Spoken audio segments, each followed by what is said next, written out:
Here is harmonious cacophony, the music of my youth, reggae music, calypso music and steel band, the music of my homeland Dominica, and it's all coming from Africa, the motherland. Her cries are the sounds of her children. If you look, you shall see that the map of Africa, turned away from the west, is the head of a woman crying. Here you see the flag of my birth country, Dominica, and the music of Jamaica, where my wife is from. The music that inspired me most is the music of Trinidad and Tobago, calypso. Here you see one vase with flowers, and here you see another vase reflected in a mirror on the floor. It is the same vase that is reflected downwards onto that mirror, and it is the same vase reflected up into this corner in the mirror. Harmonious cacophony, an oxymoron which indicates that it's harmonious because it was the same cry, but it came in different beats. Then we go to the Moorish general, Othello. Shakespeare made Othello a hero, only to kill him in the end. Here you see Desdemona lying nude on her bed. She's protected by a eunuch and served by a maid. It creates the face of Othello. And here he is, sitting regally, the black Moor. He would not be fighting for the Europeans. He would be seeking a warrant for the arrest of Bartolomeo de las Casas, who was the Spanish priest who suggested using Africans as slaves. Then we go to Nani, the ferocious maroon warrior, a woman. Nani, she fought the British and in the Blue Mountains of Jamaica. And here you see the flag of the British, a platoon of troops coming up the mountain after her.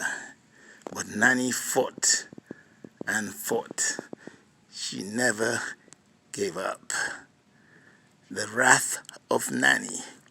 Notice that it is framed by a chain that is open.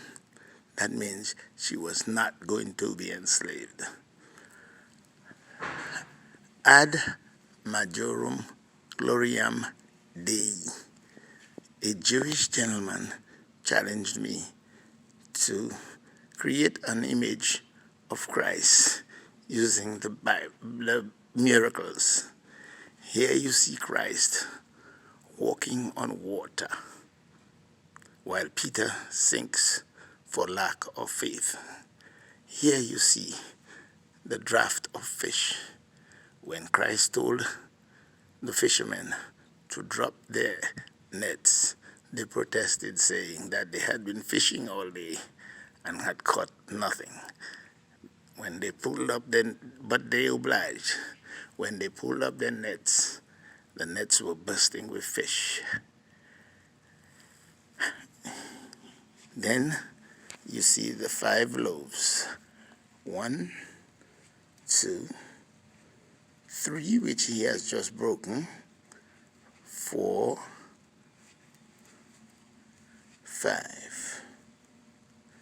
five loaves and 2 fishes when he fed the multitude. Here you see Christ on the cross. He changed water into wine. And in the chalice, you see the image of a person who is being crucified. You will see a face here, but the eyes have no pupils because he gave sight to a blind man.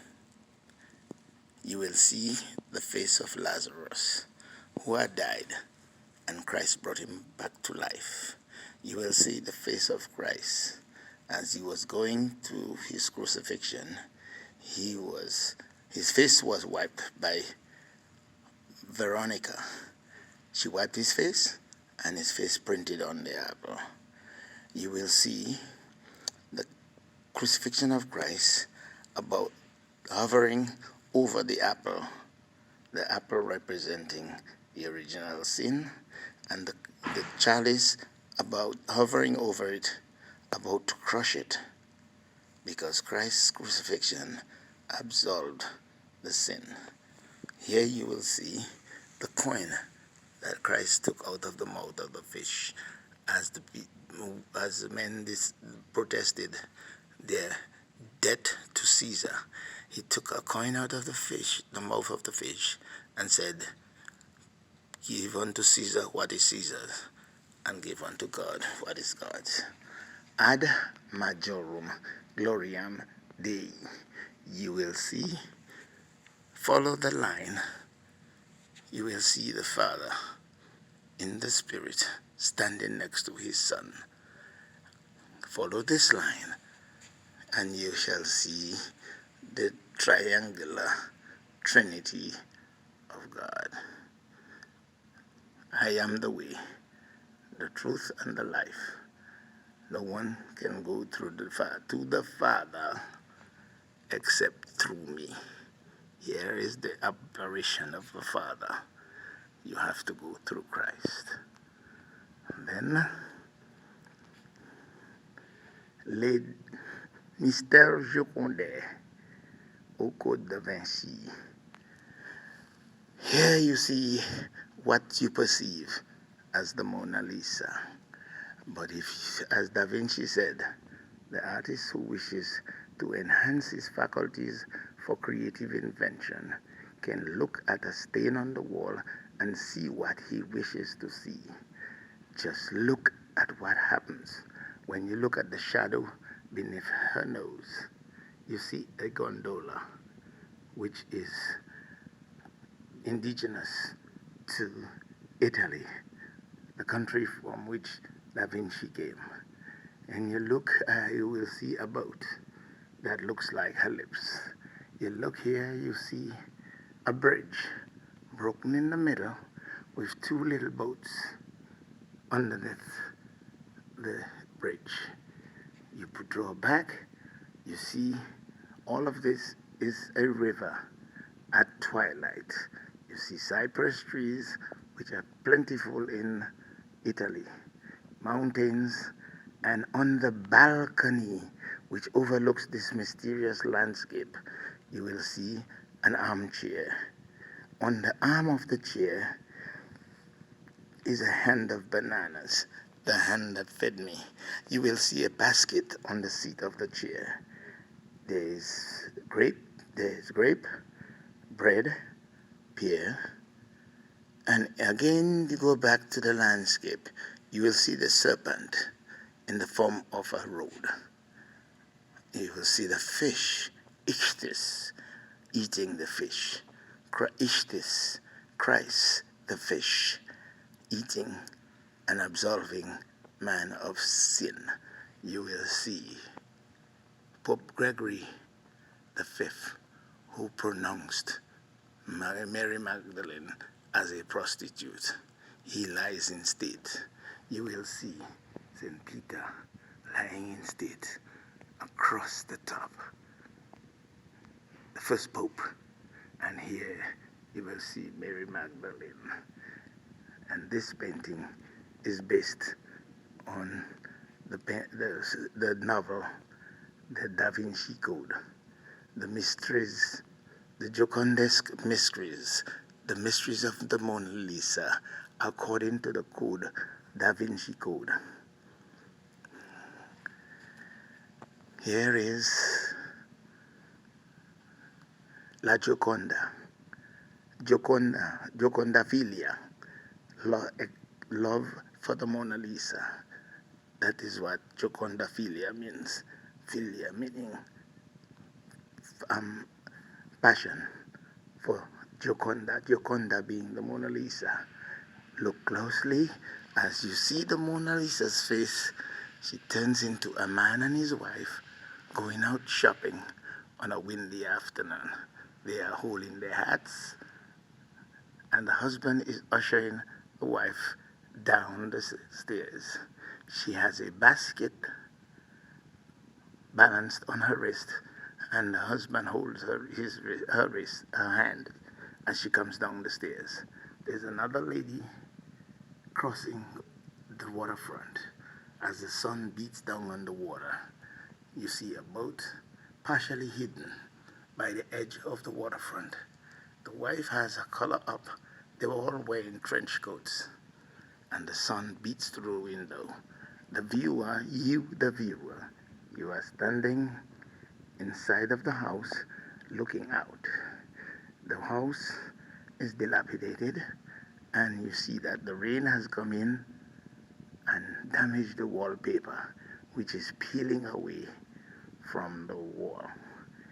On the arm of the chair, you see a hand of bananas, the hand that fed me, a deferential reference to my father, who worked for 17 of my formative years with the banana industry in my country. Here is another version of the Mona Lisa, a view through a door as the plaster peels off the wall. You see again a gondola and a boat and two fishermen in the sea in their boats and two rocks in the sea.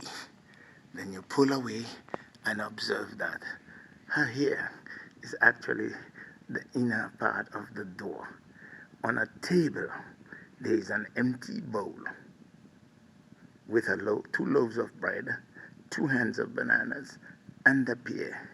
The empty bowl is draped by the tablecloth, and the edge of the table appears to be the arm of her rounded chair.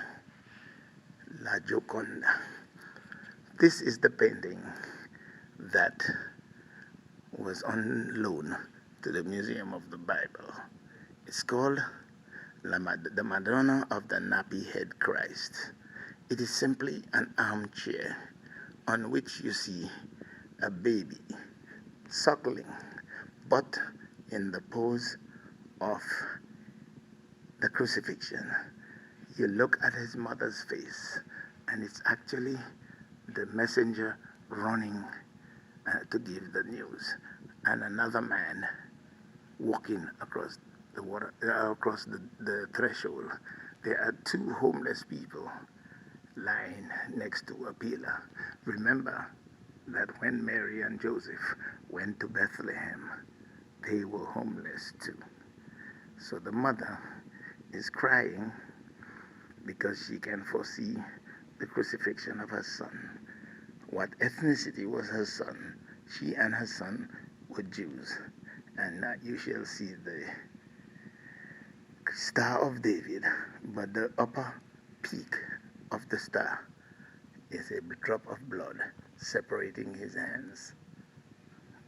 The Madonna of the Nappy Head Christ, an armchair and a view through a doorway. The myth and misnomer of discovery. In history class, we were taught that Columbus came with 3 ships, but there was a boat that got there before him. He came with the Nina, the Pinta, and the Santa Maria. There was a boat that got there before him. And this is the aftermath of his arrival. A slaughter of the indigenous people. The blood on his hands flowed into the golden frame because the quest was gold.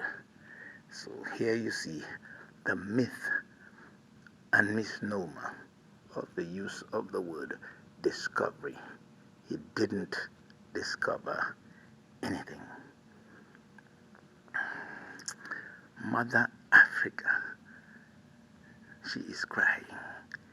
She has turned away from the west and has faced the east.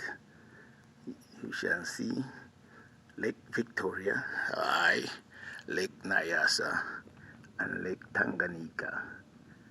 Africa is crying because her children were taken as slaves to the west. Notice the chains around her. She's still enchained. Her children, the chains may have dropped off the bodies of her children, but the chains still enslave the minds of her children. Blue monk, Thelonious Monk, sitting in a chair with a painting on the wall, an oval painting. Here you are, mountains, two characters on the balcony, and lit houses. The balustrade of the stairs going downstairs indicates his cigarette hanging off his lips as he plays the piano. Trench tongue tremor.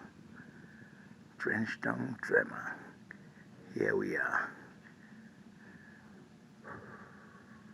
Bob Marley and the Wailers. The viewer, you are backstage, looking through the curtains at the performance of the trio. Peter Tosh, the lead guitarist, Bonnie Wailer, the percussionist, and Bob Marley, the lead singer and rhythm guitarist.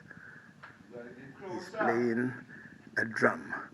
On the drum is the map of Jamaica, because Bob Marley only spoke Jamaican. And in the shadow, you see the Lion of Judah rising. Trench tongue tremor, the little tremor that came out of Kingston, Jamaica, trench tongue Jamaica, that rocked the world. Trench tongue tremor. Syncopation, 6 feet by 7 feet. Syncopation is the sound of jazz. Yeah. The sound of jazz music coming out of the African experience. The saxophonist. Observe that the human form is created by objects that could be bought and sold.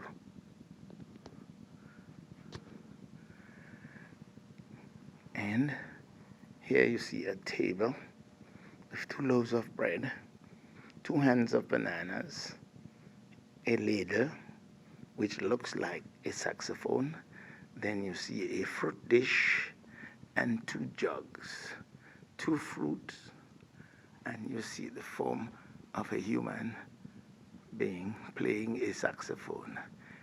Up here in the corner, you see a mirror which reflects the part of the bass guitar, creating a face.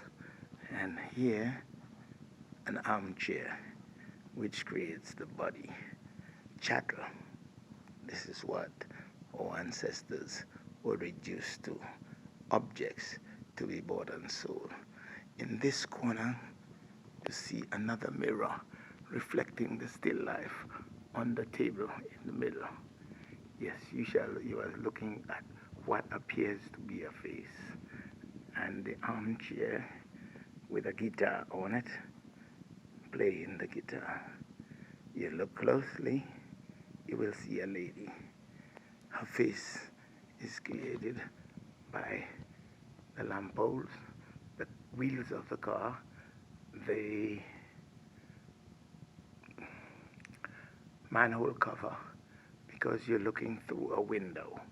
And here you see the soloist, the singer for the band. Then we come to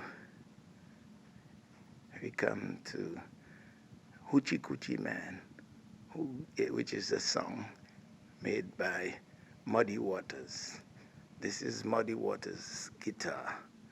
And you see again, there is chattel objects. This is how the slave masters saw our ancestors, as objects to be bought and sold. Little Richard said, blues and jazz had a baby, and someone called it rock and roll. Here you are, objects juxtaposed in a strategic manner to create human form. Musicians. This one, his head is in the window. His body is the chair. A painting within a painting. A chair, a mirror reflecting the two people dancing.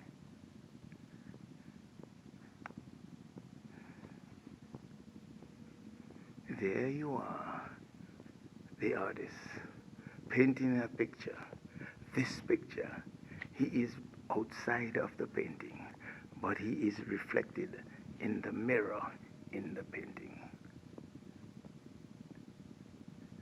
Here, the bass guitarist, a painting on the wall, with a painting within a painting.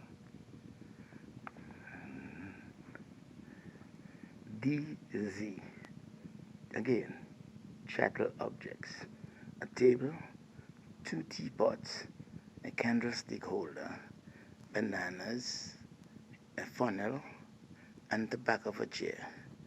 And they converge into an image of Dizzy Gillespie playing his trumpet.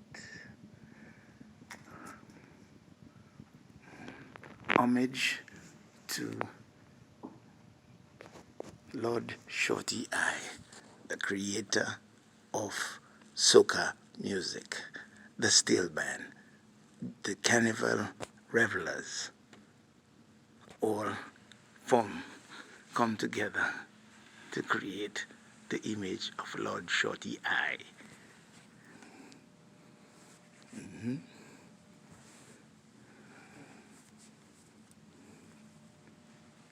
In the kingdom of Jah, Rastafari, Nagusa Nagast, the Ethiopian flag. Negusa Nagast, observe the 2 ends, King of Kings, Negusa Nagast.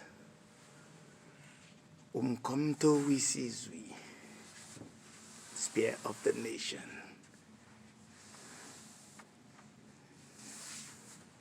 In 1990, on the release of Nelson Mandela, the popular dance in South Africa was the Toy Toy, a defiant dance that emphasized the defiance against apartheid. Apartheid. Apart, hate. Apart and hate. Keeping people apart and proliferating hate. In the United States, the white picket fence represents progress. In South Africa, it was the division of people by race. Umkhonto Wisizwe, the the spear of the nation. Fed up when freedom, equality, and dignity are undermined profoundly, the indignant seeks redress by any means necessary. You see here two Muslims in front of a mosque brandishing sickle and scimitar. The sickle represents Malcolm's belief in self-help. He said if black people were to spend their money to create factories instead of churches, they would not have a need to beg for jobs. And also, he said if a man puts his hand on you, don't let him put his hand on somebody else. So the scimitar represents self-defense, and the sickle represents self-help. On the pavement, you see his name, M.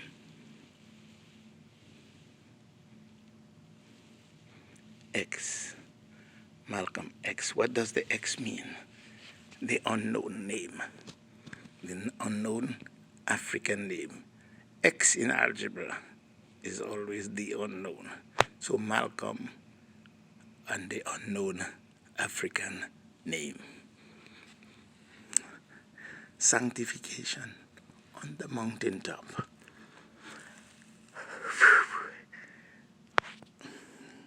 On the night before he died, April 3rd, 1968, Dr. King gave a speech at the church, and he said, I've been to the mountaintop. Longevity, I would like to live a long life, but longevity has its place. So I'm not worried. I'm not worried. I've looked over and I've seen the promised land. I may not get there with you, but I know that we as a people will get to the promised land. In European art, they give halos to their heroes. My halo to my hero is the sun. And also in European art, a martyr is given a lily. Dr. King is holding a lily. Reversal of the Middle Passage. Marcus Garvey, the African of Jamaican heritage, who saw no chance of Africans getting justice. So he proposed that we go back to Africa, which would be the reversal of the second leg of the triangular journey that brought Africans to the West as slaves. He created an organization, UNIA, which bought ships with the intention to trade and return Africans to Africa. The boats were called the Black Star Liner. Notice the Black Star, his vision, the Black Star Line. Marcus Garvey, the reversal of the Middle Passage. Observe the Caribbean scene, because Marcus Garvey was a man of Jamaica.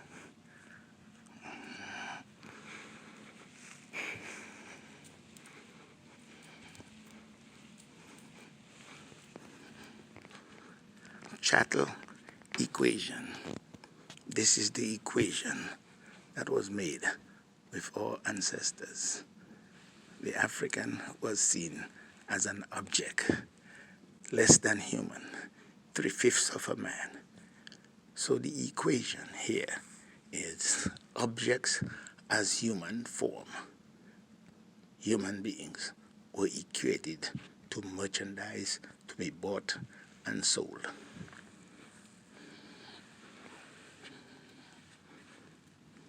Candlesticks, goblets, fruit, chairs, tables. This is the equation.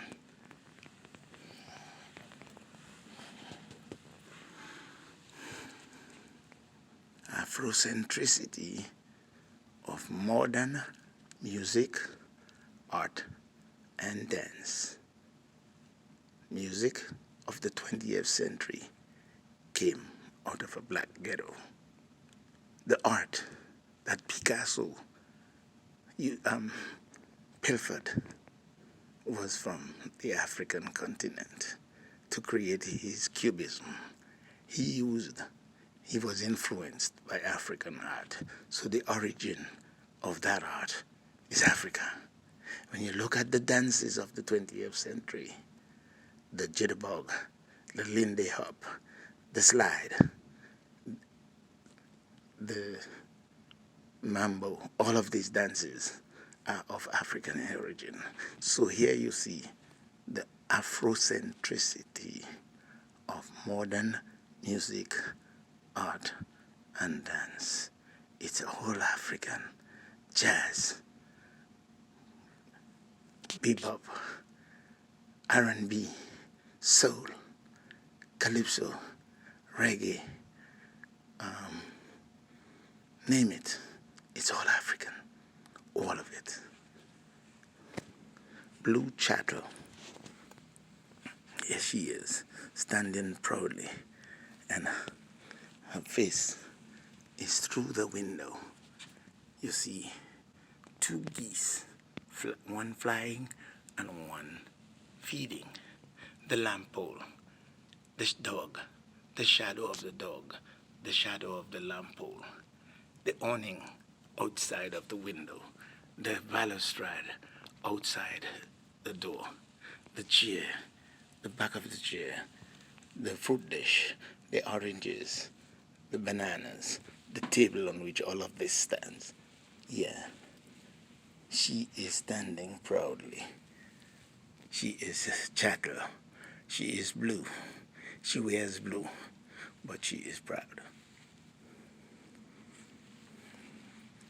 The midnight shepherdess. This shepherdess tended her flock at night. They travel at night across the 49th parallel into Canada. They are celebrating their freedom. Some of them still wearing chains, broken chains. The flag is bereft of stars because any country that could enslave human beings does not deserve stars. In the background, the church is in darkness because it was in complicity. It was a Catholic priest who suggested the use of Africans as slaves, probably in revenge for the